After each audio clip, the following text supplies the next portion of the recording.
여러분, 우리가 보통 어떤 상황을 완벽하게 통제하고 있을 때 있잖아요. 그럴 때 우리는 얘가 참 성공적이다 이렇게 부르는 경향이 있거든요.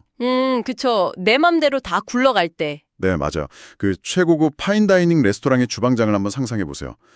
그 주방장은 매일 아침에 시장에 나가서 모든 식재료를 자기 눈으로 막 직접 고릅니다. 깐깐하게 고르겠죠. 네, 그리고 주방에 돌아와서는 모든 소스 간을 직접 맞추고 그 손님상에 나가는 모든 접시 플레이팅을 자기 손으로 딱 마무리하잖아요. 오, 완벽하네요. 결과물은 뭐 당연히 결점이 없는 하나의 예술 작품이겠죠. 그러니까요. 우리는 약간 이런 완벽주의나 장인 정신을 리더십의 표본처럼 막 찬양하곤 하잖아요. 아, 되게 매력적인 그림이긴 해요. 사실 모든 변수를 통제해서 최상의 퀄리티를 유지하는 방식이니까요. 근데 그 구조에는 아주 치명적인 함정이 하나 숨어 있습니다. 함정요. 네.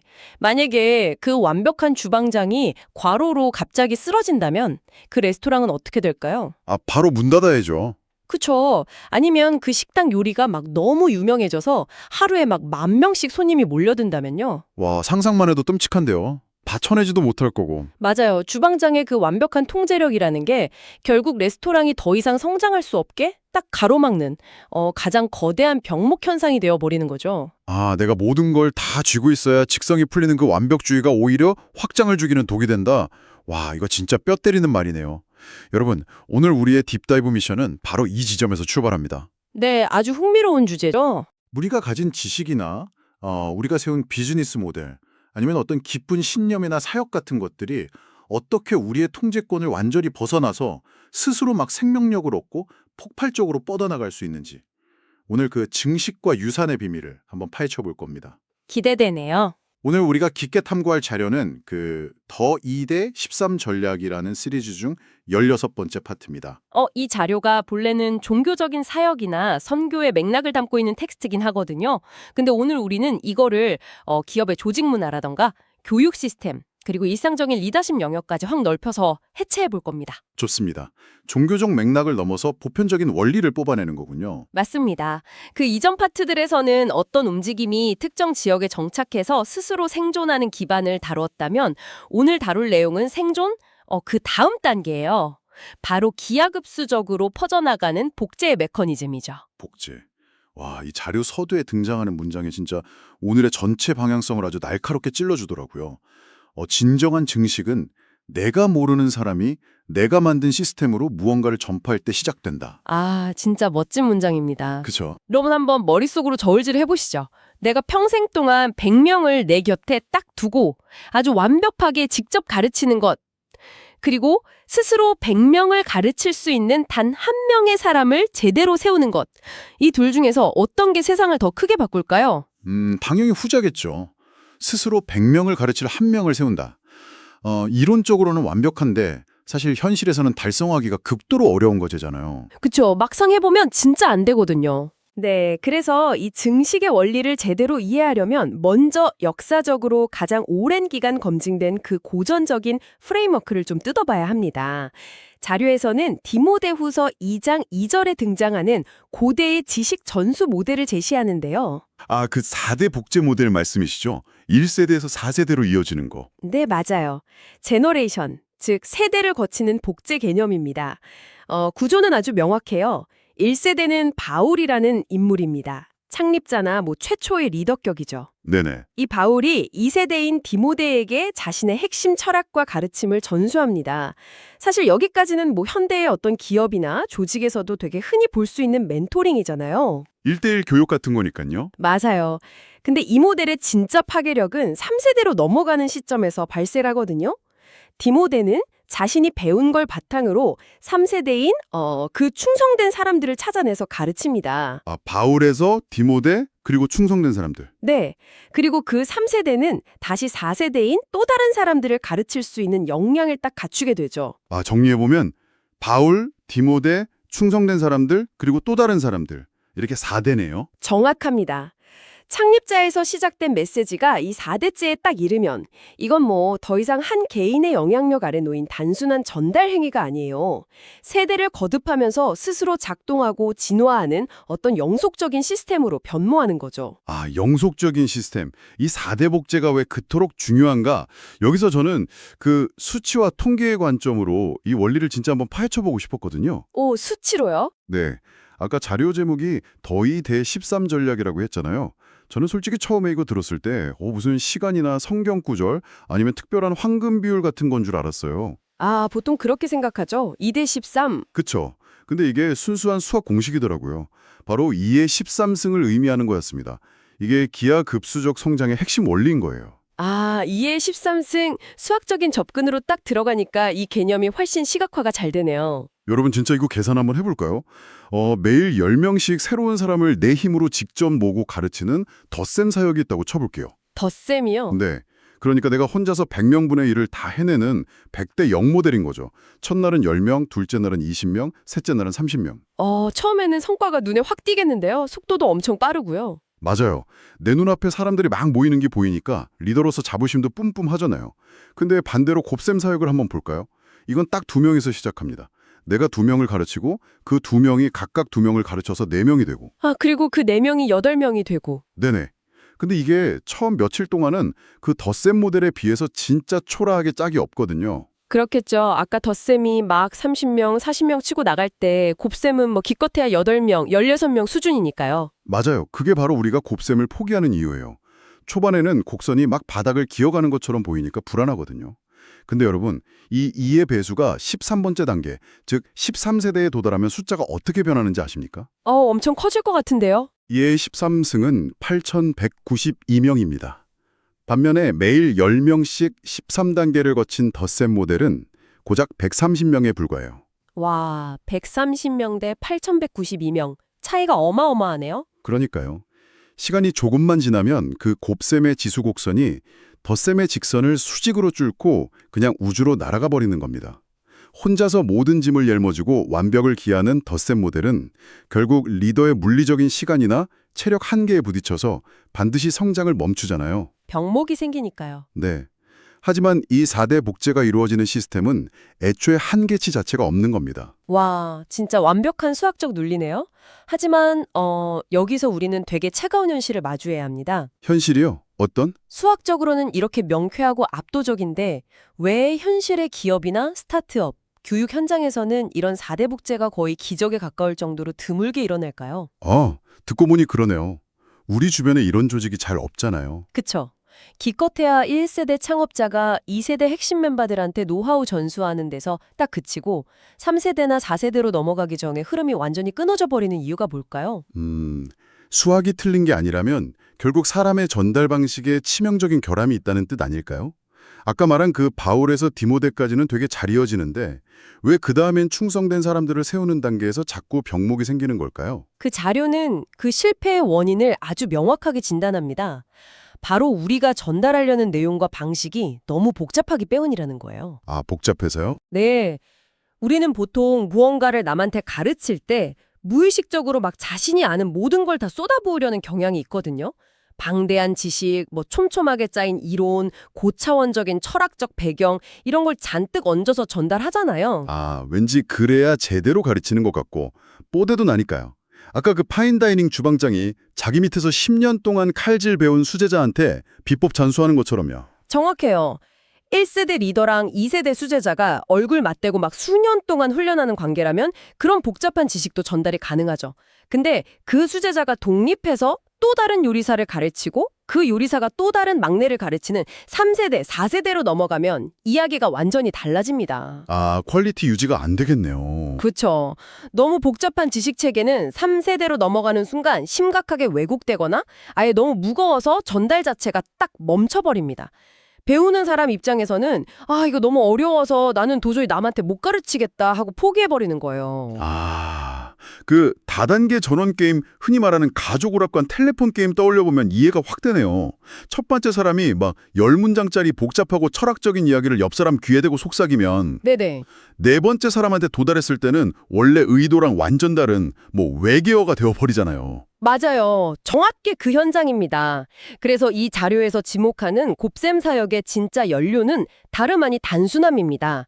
누구나 단일주일 안에 배워서 바로 다음 사람한테 가르칠 수 있을 정도로 극도로 직관적이고 단순한 도구를 만들어야 한다는 거죠. 잠깐만요. 이 대목에서 우리 청취자 여러분 머릿속에 떠오를 법한 아주 근본적인 의구심을 제가 좀 짚고 넘어가야겠는데요. 네, 어떤 걸까요? 아니, 일주일 만에 배워서 누군가를 가르친다고요. 그렇게 메시지를 확 압축해버리면 깊이나 본질이 너무 얕아지는 거 아닙니까? 아, 당연히 그런 걱정하죠. 우리가 지금 전하려는 게 무슨 이케아 가구 조립 설명서가 아니잖아요.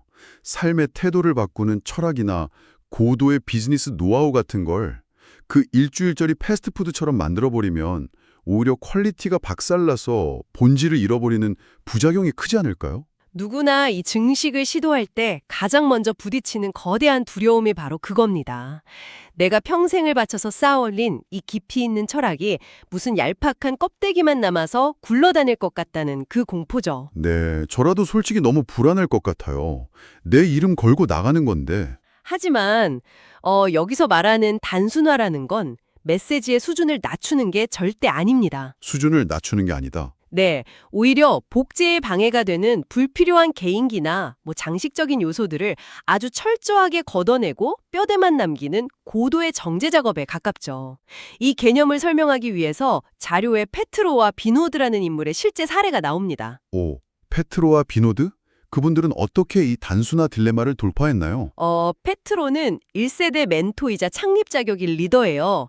그리고 그가 발굴해서 가르친 2세대 제자가 비노드고요.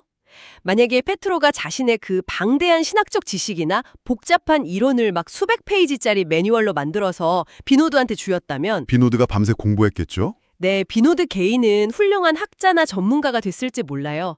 하지만 다른 사람을 가르치는 복제자가 될 엄두는 절대 못 냈을 겁니다. 아, 너무 어려우니까 내가 이걸 어떻게 남한테 가르쳐? 이랬겠네요. 는 매우 직관적이고 핵심적인 프레임워크 딱 하나만 쥐어주었습니다. 아, 그러니까 페트로는 비노드한테 물고기 잡는 막 수백 가지의 복잡한 해양학 지식을 가르친 게 아니라 가장 튼튼한 그물을 짜는 단 하나의 확실한 매듭법만 가르친 거군요. 와, 비유가 아주 찰떡이네요. 맞습니다.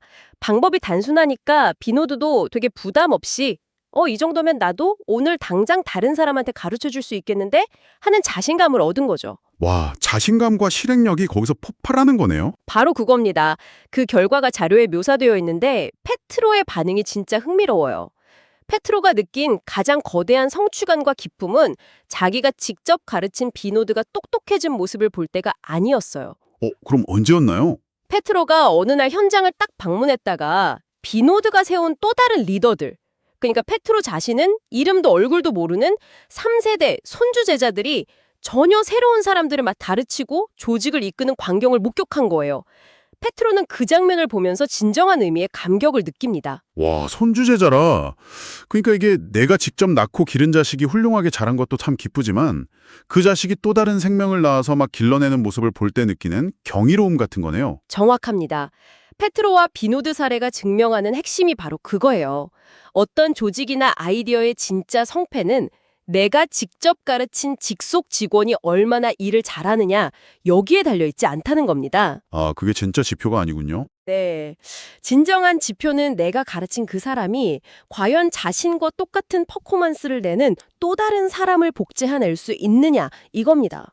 단순함은 깊이를 포기하는 게 아니라 생명력을 불어넣기 위한 절대적인 전제 조건인 거죠. 야, 결국 내가 모든 질문에 청산유수처럼 대답할 수 있는 무슨 전지전능한 구루로 남고 싶어하는 나의 그 자아를 완전히 버려야 한다는 거군요. 아, 핵심을 정확히 찌르셨네요. 내가 얼마나 많이 아는지 과시하는 대신에 내 제자가 또 다른 제자를 가르칠 때 당장 써먹을 수 있는 아주 예리하고 단순한 도구를 설계하는데 모든 에너지를 쏟아야 한다. 진짜 와닿습니다. 맞습니다. 그런데요, 여기서 우리는 이 증식 과정에 아주 가장 깊고 어두운 심리적 장벽이랑 마주하게 됩니다. 아직 장벽이 더 남았나요? 네, 단순한 도구를 만들어서 3대, 4대로 복지의 톱니바퀴가 막 굴러가기 시작하잖아요. 그럼 리더는 필연적으로 아주 거대한 감정적 위기를 겪게 돼요. 이쯤에서 제가 우리 청취자 여러분이랑 호스트님께 굉장히 본질적인 질문을 하나 던지고 싶은데요. 네, 해주시죠. 내가 막 피땀 흘려 시작한 비즈니스 모델, 내가 만든 교육 철학이 있어요. 근데 이게 3대, 4대를 거치면서 내 영향력이 1%도 닿지 않는 곳으로 막 무섭게 뻗어나가는 겁니다. 네네. 나는 얼굴조차 본 적 없는 사람들이 내가 한 번도 가본 적 없는 도시에서 내 시스템을 자기들끼리 돌리고 있는 거예요. 이 되게 서늘하면서도 압도적인 감각. 이게 내 통제권을 완전히 벗어나서 막 퍼져나갈 때 밀려오는 그 극도의 불안함, 그리고 또 동시에 느껴지는 짜릿함 있잖아요.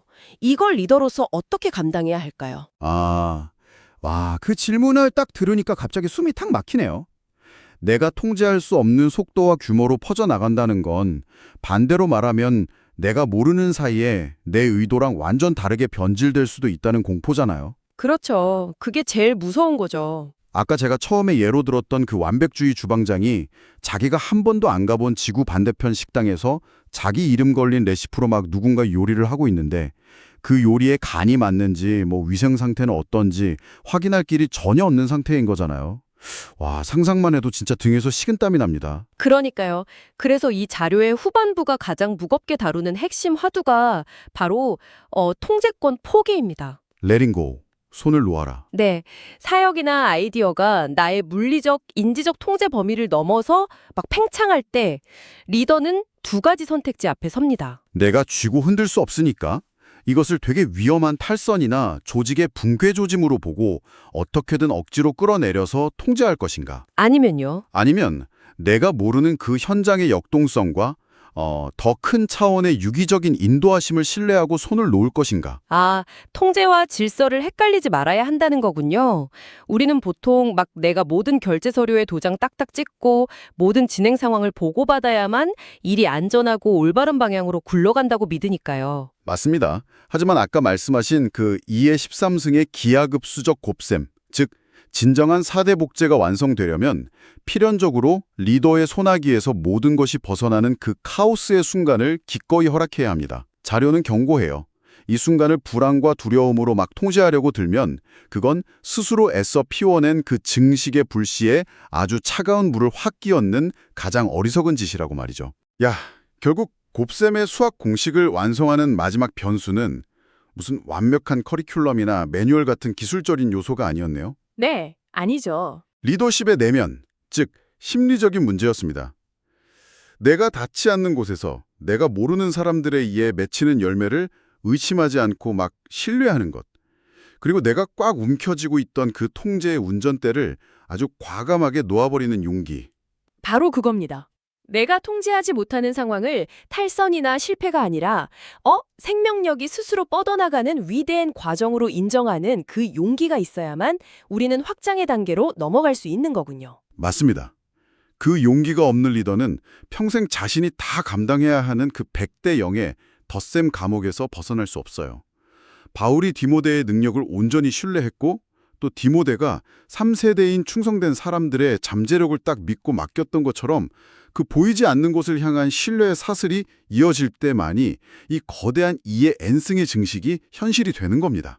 자, 이제 오늘 우리가 아주 깊게 파고든 개념들을 하나로 딱 엮어서 정리해볼 시간입니다. 바울과 디모데로 대변되는 4대에 걸친 복제 모델, 2의 13승이 만들어내는 8192명이라는 기하급수적 상장의 수학. 그리고 본질을 증폭시키는 단순함의 위력, 마지막으로 통제권의 포기까지. 네, 오늘 우리가 다룬 이 방대한 자료의 핵심은 결국 이 아주 묵직한 한 줄로 요약할 수 있을 것 같습니다. 우리의 최종 목표는 내 힘으로 100명을 가르치는 것이 아니라 스스로 100명을 가르칠 단 한 명을 제대로 세우는 것이다. 여러분이 지금 이끌고 있는 프로젝트나 조직을 한번 돌아보시기 바랍니다.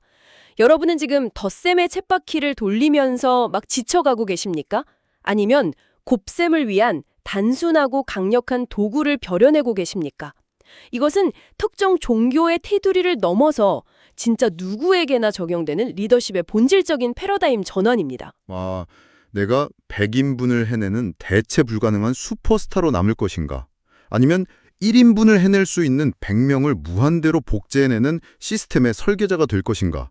이 질문에 대한 답이 여러분 조직의 미래 규모를 결정지을 겁니다. 아주 정확한 요약이네요. 자, 청취자 여러분, 오늘 딥다이브를 마치면서 여러분이 이번 주말 내내 곰곰이 곱씹어 보실 만한 아주 도발적인 질문을 제가 하나 던져드리고 싶습니다. 오, 단순히 그 통제권을 놓는 것, 그 이상의 딜레마를 말씀하시는 거군요. 네, 한 걸음 더 나아간 짓궂은 상상입니다.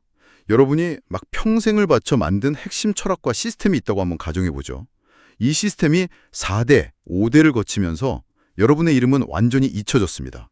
서운하지만 뭐 그럴 수 있죠. 근데 더 놀라운 것은 그 4세대, 5세대의 사람들이 막 현지의 문화나 상황에 맞추다 보니까 여러분이 애초에 되게 고수하던 방식이나 핵심 가치 중 일부를 완전히 뒤집어 버린 거예요. 아, 훼손이 일어난 거네요. 네, 원래 여러분의 그 초기 의도와는 모순되는 형태로 변형이 됐는데 아이러니하게도 그 변형된 시스템이 훨씬 더 폭발적으로 사람들의 삶을 바꾸면서 아주 잘 작동하고 있는 겁니다. 와, 이거 진짜 아주 현실적이고 뼈아픈 딜레마네요. 창립자의 손을 떠나서 그게 막 유기적으로 진화하다 보면 반드시 생기는 현상이잖아요. 맞습니다. 청취자 여러분, 만약에 이런 상황을 여러분이 두 눈으로 직접 목격한다면 여러분은 내 원래의 의도와 순수성이 훼손되었다. 이렇게 분노하면서 이를 나의 실패 혹은 변질로 규정하시겠습니까? 아니면요. 아니면 내 총재를 벗어나서 자기만의 생명력을 얻고 진화해버린 더 위대한 유산으로 기꺼이 받아들이시겠습니까? 내 정체성이 딱 지워지고 뼈대만 남아서 진화하는 것, 그것은 과연 성공일까요? 상실일까요? 와, 진정한 유산의 의미를 묻는 아주 강렬한 화두네요. 다음 시간까지 이 아슬아슬한 경계선에 대한 여러분만의 답을 한번 찾아보시기 바랍니다. 네, 다음 시간에는 자신의 철학이 현장에서 진화할 때 벌어지는 충돌이라는 주제로 이 논의의 깊이를 한층 더 더해 가보도록 하겠습니다. 네, 좋습니다. 여러분, 오늘도 이 깊고 넓은 생각의 바다에 함께 다이브해 주셔서 진심으로 감사합니다. 다음 시간에 뵙겠습니다.